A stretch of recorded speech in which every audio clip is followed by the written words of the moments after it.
There's something deep in our brains that loves destruction.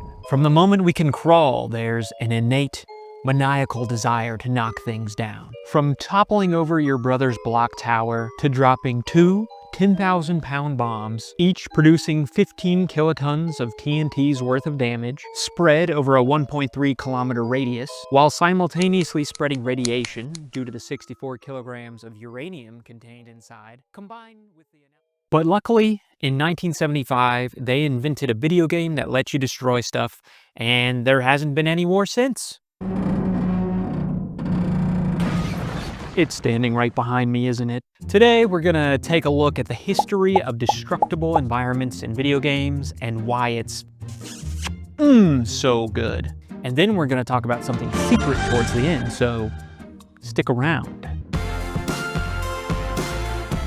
1975, we got Gunfight. 1978, we got Space Invaders. And these are the first couple of games where the environment could be erased by you, the player. Get out of here, Cactus. But I actually don't want to talk about those games because they're old and boring and smelly. In 1995, destruction became tactical with Worms. Yes, it's still an old pixel game, and yes, it's still a little smelly, but now your demolition changes the game. Whether it's trapping an enemy worm in a perfectly circular hole, blowing away the ground beneath your opponent's feet, or just generally making it hard to be approached, there's real consequences to each hand grenade, cluster bomb, and airstrike. And then somewhere along the way, in come 3D graphics, and you probably thought, finally, I can destroy everything. Well, hold your horses there, buddy. In this era, for a good while, destruction basically just meant glass, and that's it. Sure, you could blow up barrels, but that wall, stronger than the Fast and Furious family. There's always room for family. Immortal. You could unload a rocket launcher into a wall in GoldenEye, and it would just shrug at you. But in 2001, Red Faction showed up with the Geomod engine, and suddenly you could dig tunnels in 3D. Every player immediately turned into the angriest cave miner in history. By the mid-2000s, physics engines were everywhere. Half-Life 2 made you feel like the world was made out of Lego sets. Crates break, barrels roll, and you can throw a saw blade at a zombie's face just for fun. Then Crysis dropped in 2007, very hugely. Buildings collapse, trees fall, shacks disintegrate, and your frame rate disintegrates too. But the real game changer, Battlefield Bad Company. With their new Frostbite engine, it meant no more hiding behind walls forever. The wall would just not be there anymore. You'd have to scramble like hell to get out of the line of fire. By the late 2000s, destruction became the point of some games. Red Faction Guerrilla gave you a sledgehammer and a physics engine that said, yes, you absolutely can take down that building one beam at a time. Just Cause 3 was a playable action movie filled with explosions. You could tether a helicopter to a fuel tank, blow the fuel tank, and ride the helicopter wreckage like you were auditioning for Mission Impossible. And Rainbow Six Siege, that game made destruction surgical. Holes in ceilings, walls, floors, nowhere was safe. Every match became an intense episode of HGTV, and now we've entered the modern era of destruction. Teardown simulates every single voxel. It's like Minecraft, but every block is unstable. It treats demolition like a puzzle, using various gadgets, tools, and vehicles to pull off the perfect heist in limited time. You can spend hours planning the perfect heist, or drive a dump truck through a building in 5 minutes. The Finals is a competitive first-person shooter that lets buildings collapse in the middle of matches, which is chaotic in the best way. And Battlefield 2042?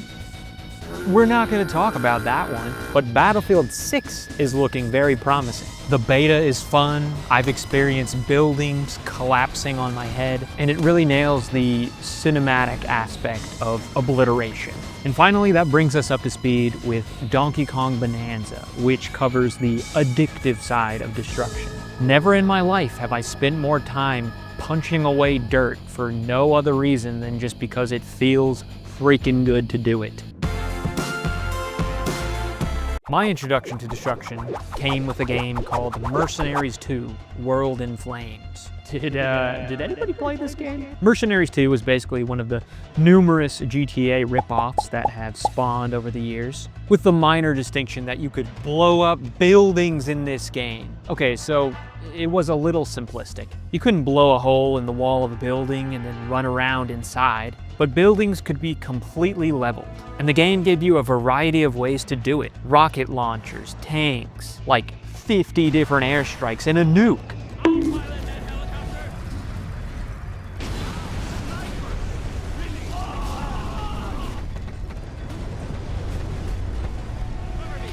Growing up, my friend and I used to call in an airstrike and see if we could get away in time. It was basically a playground that gave you all the tools to have a good-ass time. But like many gamers, the game that really blew my mind when it comes to destruction was Red Faction Guerrilla. I played that demo so many times before I finally got the full game. And here's the thing, the story, forgettable. I have no idea what happens in the game. The gunplay, serviceable. Nothing really special there, but the hook of being able to take down a building with a sledgehammer was so alluring, it kept me and many others playing for hours and hours. Get tired of the sledgehammer? Drive a car into a building and see what happens. Or place C4 on all the weak points of a building and see if you can take it down in one go. Or use a gun that can melt through steel to take down a bridge. Or get in a freaking mech and unleash hell on the surface of Mars. Sorry.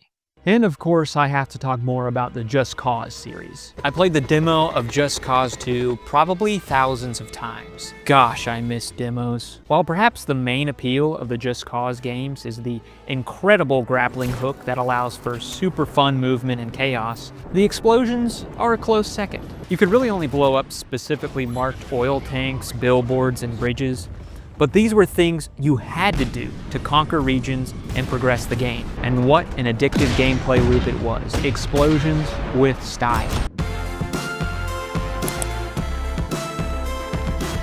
That's right. I made this whole video as an excuse to convince my friends to play the finals. This is without a doubt one of the best first-person competitive arena shooters ever, and it's free.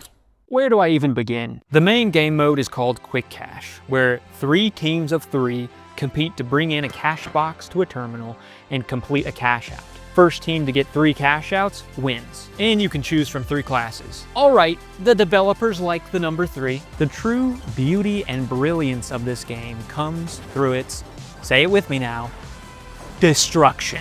The finals has brought sexy back. As in, it's brought the beautiful style of dismantling previously found in Red Faction Guerrilla and married it with Call of Duty. This creates dynamic and immersive gameplay. See a team trying to steal your cash out? Use a rocket launcher to blow a hole underneath the terminal and bring it to you. Know an enemy is on the other side of the wall? Charge straight through it and start blasting. Suck at the game? Play around with a sledgehammer and bring a building down just for fun. Man, and the classes. Usually in multiplayer games, they give you a class that I feel is better than the rest. But in the finals, each class feels unique, fun, and viable. You've got the small class, nimble and fast with special abilities to choose from, like the grappling hook or the evasive dash, so you can get away from danger because you will go down quick. The medium class has medium health and speed and has one of my favorite weapons in the game, as well as special abilities like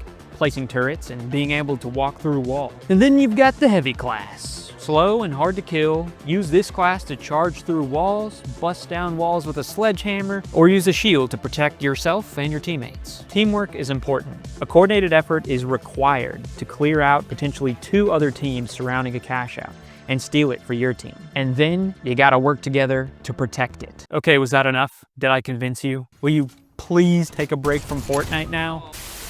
I think the important thing to take away here is that what has been destroyed can sometimes be repaired. The block tower can be rebuilt. Japan has arguably become the United States' closest ally economically and militarily. Dominic Toretto and the gang always come together for an ice-cold Corona after causing millions of dollars worth of destruction. And so, after playing all of these violent and aggressive games, I think I'm gonna go build a house in Minecraft now.